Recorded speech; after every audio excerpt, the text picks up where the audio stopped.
Now, House Democratic Whip Steny Hoyer is with us. Mr. Hoyer, what did you make of the president's speech last evening? I thought it was a good speech. I thought it was a very pointed speech, and I thought it was a speech that offered alternatives that, as the president pointed out, both parties have supported over the years. Right.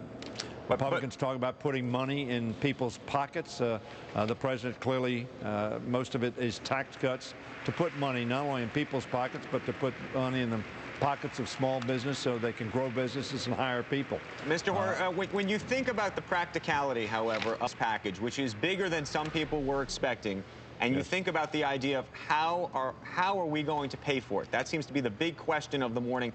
What components of this do you actually think will pass, will have that bipartisan support that you just talked about? Well, I hope a very significant part of that. Again, investing in infrastructure is something that our Republican colleagues have said makes sense.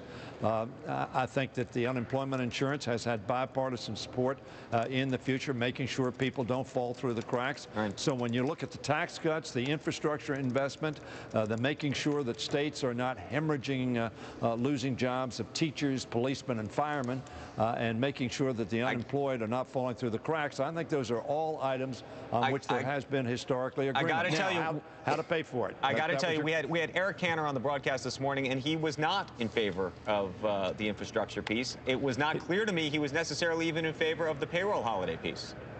Well, I didn't hear Eric Cantor, so I can't speak to that, and Eric will have to speak for himself.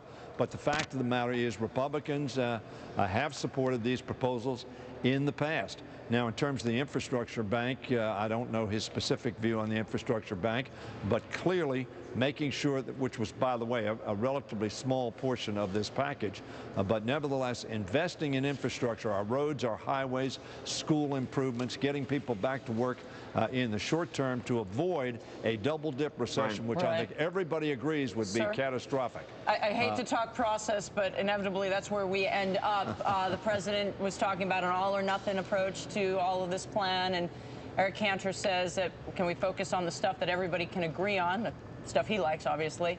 How's this going to go down? Is it going to be all or nothing, or are you guys willing to do it piece by piece? Well, now look, obviously we are confronted with a very substantial problem. The economy is stuck with zero job growth, net. Private sector added some jobs. So do you go for what you can get, or do you try to go all for nothing? Well, let me say this. All or nothing.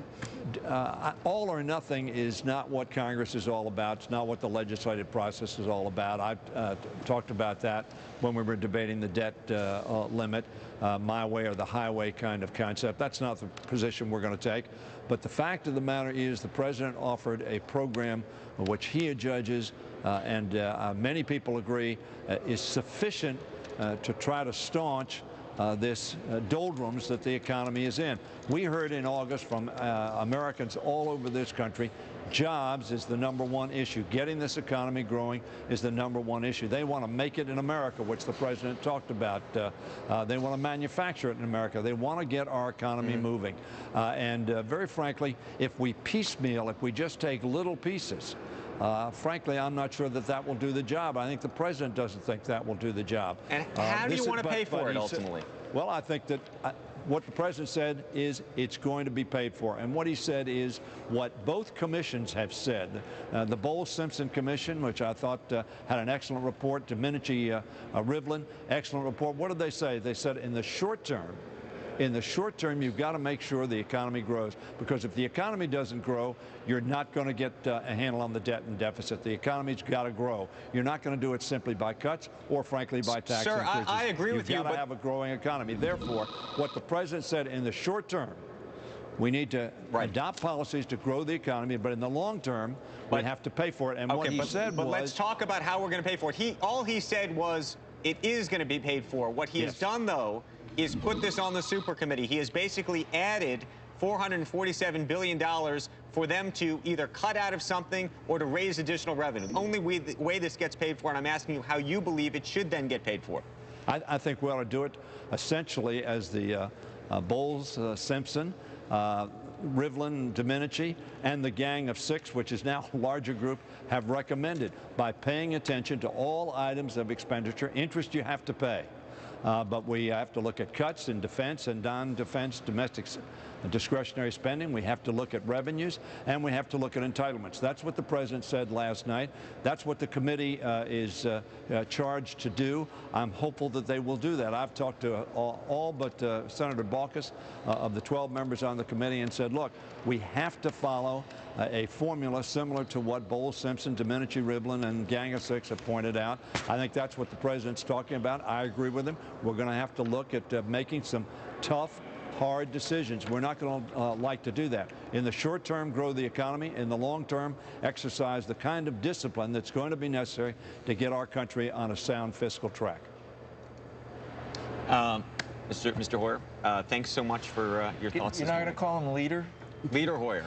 I should call you leader. We've been calling everybody leader, but you deserve it. Leader. No, I know. I'm saying we've been calling everybody leader, but he actually does deserve it. People that were actually leader. Thank you very much. I'm leading the University of Maryland Steny Hoyer statue foundation. And Boomer Esiason and Jim Henson. I say that every time. And we'll put one of the football helmets on it, right? Yeah, okay. All right, Leader Hoyer, thank you so much. Appreciate it. Thank you. All right, coming up, the